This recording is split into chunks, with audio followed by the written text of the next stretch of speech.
मित्रों नमस्कार। देश की संसद के दोनों सदनों में वक्फ अधिनियम 2025 लाया गया है और ये अधिनियम इसलिए लाया गया है कि 2014 में लोकसभा चुनाव होने थे और कांग्रेस ने दोबारा सत्ता प्राप्त करने के लिए और अपने मुस्लिम वोट बैंक को मजबूत करने के लिए 2013 में वक्फ अधिनियम संशोधन लाए और उन्होंने दिल्ली के आसपास की लुटियन की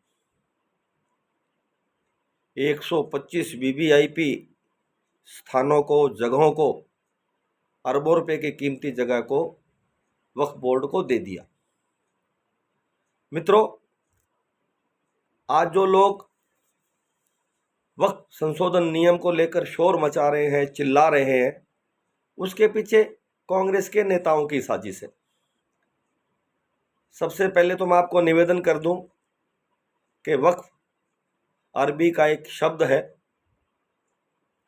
जो भी मुसलमान अल्लाह के नाम पर अपनी संपत्ति देश के गरीब मुसलमान के लिए, कब्रिस्तान के लिए, मदरसों के लिए, असहाय गरीब बच्चों के लिए, तलाकशुदा और विधवा मुस्लिम बहनों के लिए ज़मीन वक्फ करता है, वो संपत्ति अल्लाह की होती है और उसकी देख रेख के लिए वक्फ बोर्ड बनाया हुआ है, वक्फ परिषद बनाई हुई है।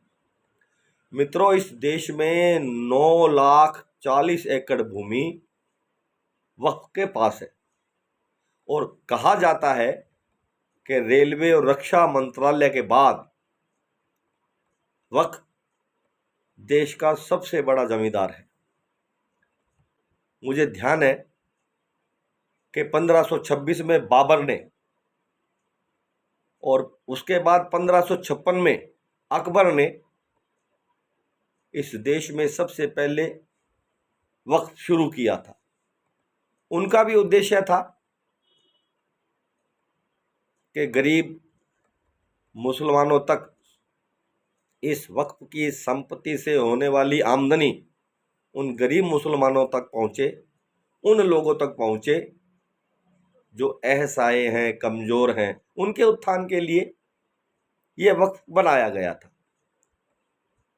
समय बदला, ब्रिटिश सरकार आई 1913 में, उसके बाद 1923 में फिर वक्फ मुस्लिम अधिनियम बनाया गया। मित्रों, इस देश में इतनी संपत्तियां वक्फ के पास हैं, लेकिन उसकी आमदनी केवल 126 करोड़ रुपया सालाना। रेलवे की आमदनी जब अरबों रुपया सालाना है और उसके पास और वक्फ के पास बराबर की भूमि है, तो ये पैसा कौन खा रहा है? धीरे धीरे मोदी सरकार आने के बाद पता लगाया गया तो आज जो कांग्रेस के राष्ट्रीय अध्यक्ष है श्री मल्लिकार्जुन खड़गे, उनके पास 300 एकड़ भूमि है जो 56 रुपए की 99 साल लीज पर रही है, केवल 56 रुपए में। मित्रों, इसी तरह से अहमद पटेल, जाफर शरीफ, इस देश में बड़े बड़े कांग्रेस के नेता हैं जिनके पास वक्फ की भूमि है, जहां होटल बन गए, कारोबारी संस्थान बन गए। उनका पैसा कौन खा रहा है? ये कांग्रेस के नेता खा रहे हैं। और जब उनको लगा कि वक्फ संशोधन अधिनियम आ गया है और हमारी दुकानदारी बंद हो जाएगी, तो उन्होंने मुस्लिमों के अंदर भय फैलाया। भय कैसे फैलाया? जब सीए आया उस समय क्या कहा था कि सीए कानून मुसलमानों की नागरिकता को समाप्त करेगा। लेकिन बताएं, क्या एक भी मुस्लिम भाई की नागरिकता समाप्त हुई? मित्रों, इनका काम केवल देश के मुसलमानों को बरगलाना है, उन तक सुविधाएं पहुंचाना नहीं है।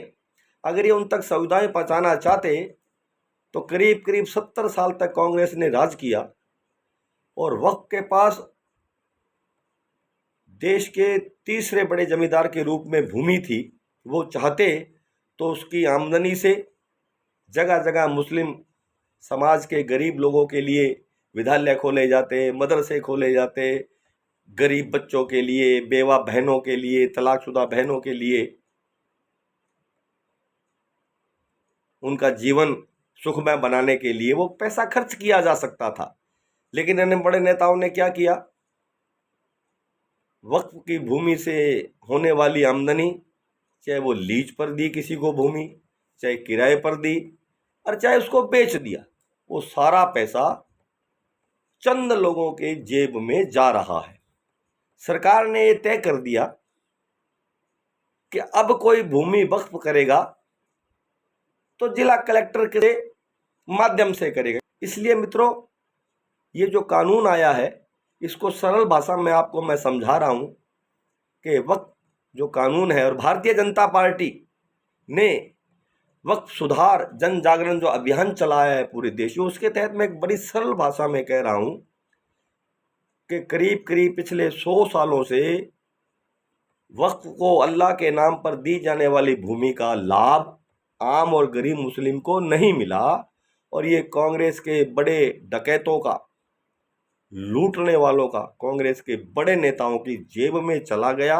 उन्होंने खुद के लिए अरबों रुपए की संपत्तियां इकट्ठी कर ली, पैसा कमा लिया। आज भी उनके पास निरंतर आमदनी जा रहा है, और उनको पता लगा है कि इस अधिनियम के आने से, इसकी पारदर्शिता बढ़ने से हमारी दुकानदारियां बंद हो जाएंगी, हम जनता के सामने बेनकाब हो जाएंगे। इसलिए वो मुसलमानों में भ्रम फैला रहे हैं। उनको क्या कह रहे हैं कि तुम्हारी भूमि को, तुम्हारी मदरसों की जमीनों को, तुम्हारे कब्रिस्तान को ये सरकार ले लेगी, छीन लेगी, जबकि ऐसा कतई नहीं है। केवल और केवल अब ये जो नया अधिनियम है ये पारदर्शी है, और ये जनता को बताएगा, देश को बताएगा, मुस्लिम समाज को बताएगा कि वक्फ की भूमि किसके पास है, उसका पैसा कौन खा रहा है, उसकी आमदनी किसकी जेब में जा रही है, और भविष्य में इसे रोका जाएगा। और इससे होने वाली आमदनी गरीब मुसलमान को, जिनको आज तक 70 साल में कोई लाभ नहीं मिला है, ना शिक्षा का, ना स्वास्थ्य का, ना अन्य कोई सुविधा मिली है, उनको दिलवाने के लिए ये वक्फ अधिनियम 2025 संशोधन लाया गया है। इसलिए मित्रों, मैं भारतीय जनता पार्टी के कार्यकर्ताओं से कहना चाहता हूं कि सीए जब आया और कृषि सुधार कानून आए, तो हमारे भारतीय जनता पार्टी के कार्यकर्ता, नेता, जिनके पास बड़े बड़े पद रहे, वो जनता में अपनी बात को, अपने पार्टी के पक्ष को ठीक ढंग से नहीं रख पाए, और विरोधी लोगों ने शोर मचाकर, बरगलाकर, झूठे भ्रम फैलाकर देश को संकट में डालने का प्रयास किया। तो मुझे लगा कि वक्फ अधिनियम 2025 पर देश की जनता को सही हालात बताने चाहिए।